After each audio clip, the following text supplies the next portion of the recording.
Et af de største problemer, jeg som terapeut ser i et parforhold, er, når den ene beder den anden om at agere på måder, der simpelthen ikke er muligt for personen. Det skaber så meget hjertesorg, for i stedet for at indse, at vores partner sikkert ikke kan opfylde vores behov og acceptere det og forlade parforholdet, så kommer vi til at kæmpe for parforholdet og få sat vores partner i positioner, hvor de hele tiden skuffer os, og så bliver vi kede af, at de ikke giver os det, vi har brug for, selvom vi egentlig godt vidste det fra starten. Og det bliver kun sværere, jo længere tid vi er sammen med personen, fordi vi forelsker os i en fantasi eller i et romantiseret potentiale om, at vores partner vil udvikle sig til at være den, vi gerne vil have, de skal være.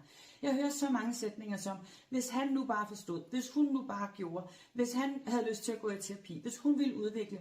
Og der må jeg bare sige, hov, det er din drømmekæreste, du taler om, og ikke den kæreste, du har derhjemme. Så skal vi ikke tale om, hvordan du har det sammen med den, du rent faktisk er sammen med.